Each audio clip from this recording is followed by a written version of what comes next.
Bonjour, j'espère que vous allez bien, que vous êtes en forme. Aujourd'hui, je souhaite vous parler de la prochaine pleine lune qui aura lieu en Balance, donc à 18 degrés de la Balance pour ce qui concerne la lune, et en face, puisqu'il s'agit d'une opposition comme toute pleine lune, du soleil en Bélier, donc à 18 degrés du Bélier. Le maître du Bélier, Mars, se trouve conjoint à Saturne en Verseau. Donc voici le thème de cette pleine lune. Pleine lune, donc opposition lune-soleil, le 8 avril à 2h36 heure GMT, donc 4h36 heure de Paris. 8 avril, donc le 8 avril, la lune à 18 degrés de la Balance et le soleil à 18 degrés du Bélier. Le maître de cette pleine lune est la planète Vénus qui se trouve en Gémeaux. Et Mercure, planète maîtresse des Gémeaux, se trouve en Poissons. Planète maîtresse du Bélier, Mars, se trouve conjoint à Saturne en Verseau. Donc cette pleine lune est une pleine lune éminemment d'échange, de communication, besoin avec la lune d'échange, besoin de communication, besoin de partage. On le voit déjà actuellement, ce besoin que nous avons de partager, d'échanger, de partager des idées, d'échanger. Effectivement, d'échanger des idées, puisque la planète maîtresse de la Balance, Vénus est en Gémeaux, donc d'échanger à partir de ressentis avec Vénus, à partir de nos ressentis, d'échanger, de communiquer, de parler, de nous retrouver par des moyens que nous propose Uranus, des moyens nouveaux, innovants de communication, qui doivent être développés. Donc cette pleine lune est effectivement une pleine lune de communication, d'échange, de volonté de partage. Elle met en lien, elle active l'axe 1-7. Donc maison 1, maison 7. Les associations, besoin d'échange, de partage, de s'associer. Donc nous revenons effectivement là à cette pleine lune dont Vénus est la planète maîtresse. Vénus en Gémeaux, donc ça confirme ce besoin de communication. Cette pleine lune, quand on évoque la lune, on est sur la notion de besoin. Cette pleine lune est une pleine lune aérienne et les besoins sont des besoins de communication, d'échange, de dialogue, de conversation, de partage, de s'associer. Vénus est au trigone de Saturne qui vient de faire sa première incursion en Verseau. Cette communication, ce besoin de partage est fondé sur un besoin par ailleurs d'authenticité, de vérité, puisque la Lune en Balance et Vénus, planète maîtresse de la Balance, sont au trigone, enfin Vénus est au trigone de Saturne. Donc il y aura une tendance toutefois à la méfiance peut-être, et une forme de frustration, voire d'insatisfaction, mais relative, puisque nous sommes quand même dans un trigone. Nous aurons besoin, toujours avec la Lune, de plus de loyauté et de sincérité, puisqu'effectivement, la planète maîtresse de cette pleine Lune, Vénus, est au trigone de Saturne. Il y aura toutefois un flou et un trouble dans la compréhension qui seront entretenus, parce que Vénus, dont le maître est Mercure, est en Poisson. Mercure est en Poisson. Vénus est en Gémeaux, et la planète maîtresse des Gémeaux, Mercure est en Poisson. Donc, nous pourrions avoir le flou et le maintien d'une forme de flou dans la compréhension de ce qui se joue pour nous actuellement. Mars, par ailleurs, planète maîtresse du Bélier, est en Verseau. Les actions sont ici innovantes et ont vocation à rénover notre société.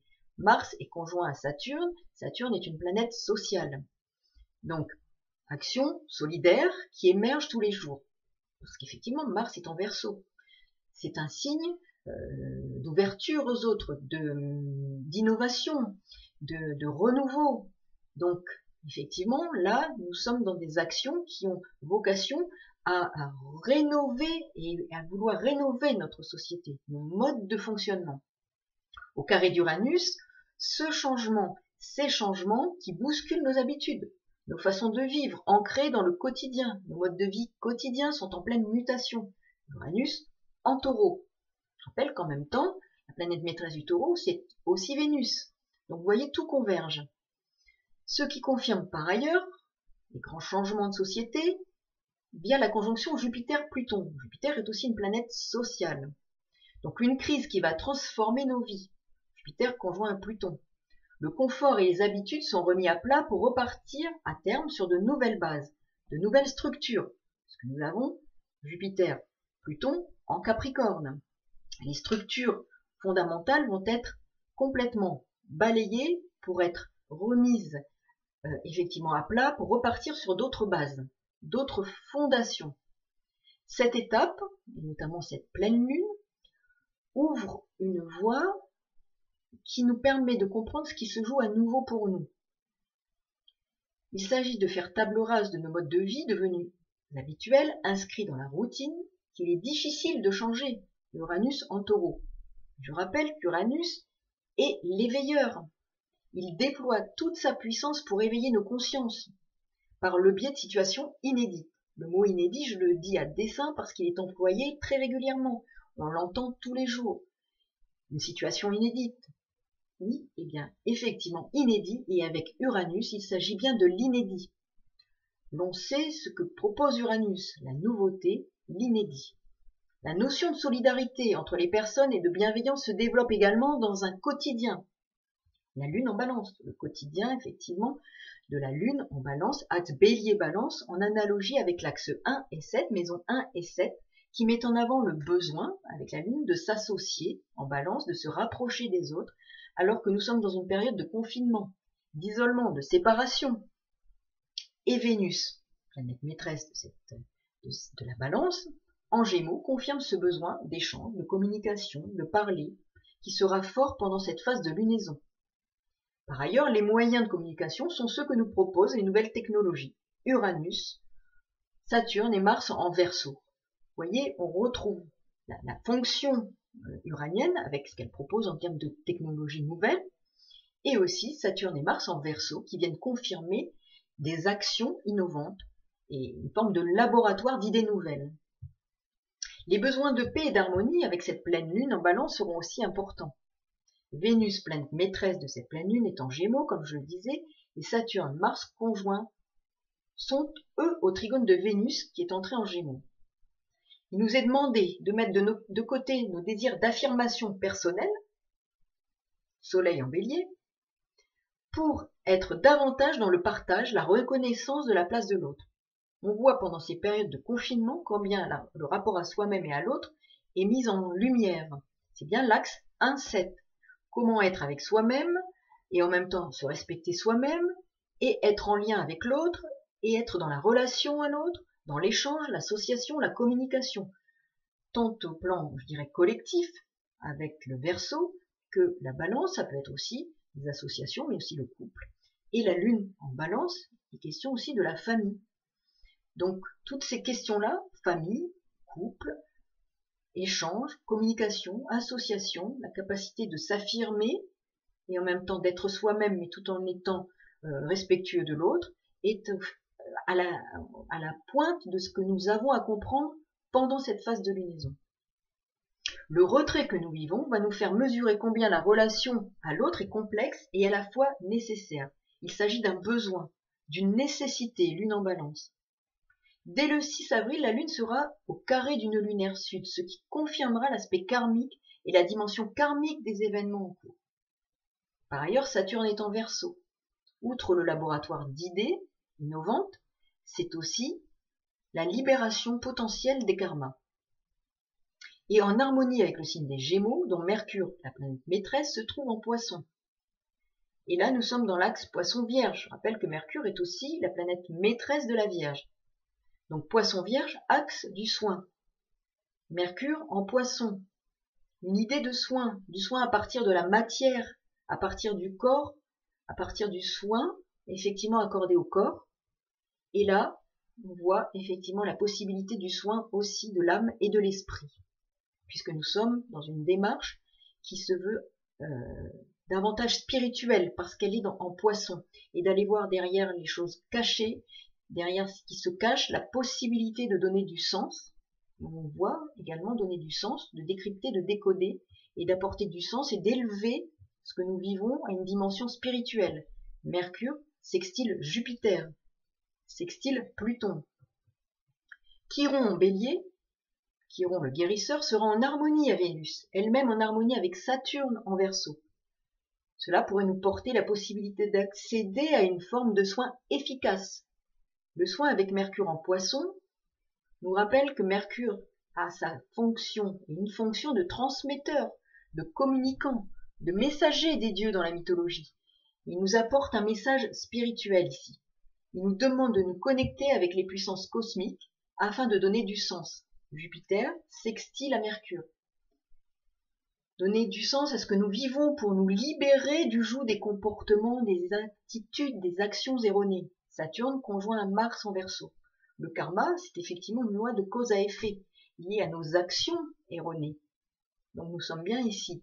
Mars conjoint Saturne en Verseau, libération du joug des comportements et des actions erronées pour une élévation spirituelle, Mercure en Poisson, qui nous permet de donner du sens aux choses cachées, aux choses qui nous sont difficiles à décrypter avec Mercure en Poisson, sextile, Jupiter, Pluton en Capricorne. Toutefois, il faudra faire attention car Vénus sera au carré de Neptune. Il peut y avoir des illusions, une manipulation par la parole, par les idées, par les sentiments, les idées diffusées qui jettent le trouble. Mercure en Poisson, maître des Gémeaux. Les maîtres de la Lune et du Soleil, de cette pleine Lune, sont Vénus et Mars, qui se trouvent au trigone quasi exact l'une de l'autre. Vénus et Mars en harmonie scintillent ici une phase d'apaisement. Vénus, Mars œuvreront probablement au maintien, à la volonté de maintenir un équilibre et tendront à éviter les débordements. Toutefois, comme Vénus est la planète maîtresse du Taureau, où se trouve Uranus, et qu'Uranus est au carré de Mars, de Saturne, nous pourrions, lors de cette phase de pleine lune en Balance, être confrontés à une oscillation entre volonté de paix et tension. Il se pourrait que l'on souffle le chaud et le froid. À travers des discours notamment et des propos séduisants, voire séducteurs, auxquels nous pourrions et nous aurions facilement tendance à adhérer. Soyons vigilants. Mercure et Neptune, au sextile de Jupiter et Pluton, favoriseront de leur côté nos capacités à décrypter et décoder le sens caché des choses. Nous pourrons nous saisir de cette opportunité d'énergie cosmique pour essayer de comprendre, de donner une ouverture, un sens plus grand, plus large, à inscrire ce que l'on vit dans une dimension spirituelle. Le 15 avril, dernière date prévue de fin du confinement, la Lune sera en conjonction avec Jupiter et Pluton. Donc attention aux familles. Attention effectivement, car le confinement pourrait être prolongé encore une quinzaine de jours. Et la notion de mise à mal du peuple, voire de la famille, sera présente. Le 16 avril, la Lune entre en Verseau. Il pourrait y avoir des réactions de la population face à cette reconduction. Une pleine Lune dont la planète maîtresse est en Gémeaux, planète maîtresse par ailleurs de la Balance, ce que je vous dis, nous pointe également la nécessité d'être vigilant aux illusions, aux manipulations qui jouent sur le monde des affects et des sentiments, qui manipulent nos sentiments. Attention, et nos émotions, puisque la Lune parle des émotions. Mercure sera au sextile exact de Jupiter et de Pluton, donc l'union de Mercure à Pluton aiguise effectivement la lucidité et permettra d'analyser une situation avec perspicacité. Nous aurons cette énergie qui sera à notre service, à nous de savoir l'utiliser pour décoder et décrypter ce qui se passe autour de nous. Cet aspect fait que l'on ne se contente pas forcément des apparences. On pourrait supposer que pendant cette phase de lunaison, l'on ne s'en laisse peut-être un peu moins compter. Cet aspect propose d'aller en effet au-delà du voile des apparences, au-delà du voile des mystères, et de tenter de faire effondrer certaines certitudes ou de bouleverser des opinions. Au plan social, je rappelle que Jupiter et Saturne sont effectivement deux planètes éminemment sociales. Nous aurons sur des terrains anxiogènes que nous connaissons la possibilité d'utiliser des leviers pour nous réaliser différemment, pour nous développer notre conscience. Uranus, carré, Saturne. Effectivement, développer une conscience nouvelle. Plus profonde est l'angoisse avec ce type d'aspect, meilleur je dirais, et l'adrénaline pour le mental pour aller plus loin, pour dépasser nos craintes, pour aller chercher ce qui se cache, pour développer notre conscience. Mercure est pendant cette phase, comme je l'ai dit, le maître de Vénus en Gémeaux. La séduction par le verbe, par la parole, par les belles paroles, mais aussi par les sentiments avec Vénus, pour séduire la population, séduire les familles, avec la Lune en Balance, ces mêmes familles qui sont sous tension avec le Soleil en Bélier et Mars carré à Uranus, puisqu'il s'agit bien de l'axe Bélier-Balance. Pluton cherche quant à lui à asseoir le pouvoir sur autrui, en instaurant son propre mode de communication en vue d'obtenir par la peur ce qu'il désire. Nous sommes effectivement dans cet axe-là aussi. Soyons vigilants. Saturne en Verseau est aussi au travail, Saturne, le travail, tel un chercheur. Saturne, c'est aussi en analogie avec la recherche, peut-être la recherche scientifique. Donc un scientifique qui veut aller au-delà des apparences. Donc il y aura peut-être des résultats en matière scientifique pour nous permettre de dépasser une situation douloureuse. Mais aussi Uranus, maître du Verseau en Taureau, marque ici la volonté de transformer, de rénover, d'innover, puisque nous sommes aussi au carré d'Uranus et d'innover en matière sociale. Planète Saturne, planète sociale. Le Soleil en Bélier, lui, potentialise cette envie de se démarquer pour s'affirmer et aller vers le renouveau. On demande effectivement de pouvoir s'affirmer tout en respectant l'autre, cet axe 1-7, cet axe de l'affirmation de soi, du moi, et du nous. Axe 1-7, axe Bélier-Balance, savoir être soi-même parmi les autres. C'est un défi aussi actuellement, c'est une gageure, c'est un challenge qui nous est présenté. Uranus en Taureau propose aussi de modifier nos modes de consommer, de s'alimenter selon des modalités innovantes. On le voit, tout doit se réinventer rapidement, nous le voyons au quotidien. Des modes de consommation, des échanges pour acheter et se faire livrer auprès de maraîchers qui sont à proximité, auprès de commerces de proximité, d'autres modalités d'achat. Donc ça fait partie aussi du renouveau en cours de nos modes de fonctionnement sociétal. Uranus en Taureau, mais ce n'est pas simple parce qu'on ne fait pas bouger un taureau aussi facilement. Livraison des produits à domicile, des commandes par le net. Donc vous voyez tout ça, tous ces éléments cosmiques, ces énergies planétaires s'incarnent dans un quotidien et peuvent nous permettre de donner du sens à ce que nous vivons. Voilà, donc à travers cette analyse de cette pleine lune, j'espère vous avoir apporté un point de vue qui n'est qu'un point de vue et un type d'analyse. D'autres sont possibles et sont respectueuses les unes des autres. Et voilà, donc c'est le moyen de vous apporter une pierre à l'édifice de la compréhension des énergies qui ont cours actuellement. Voilà, je vous souhaite de poursuivre donc une belle phase de lunaison et je vous souhaite une belle journée et à très bientôt de vous retrouver à travers ces petites vidéos. Merci de votre écoute et de tous vos messages. À très bientôt. Au revoir.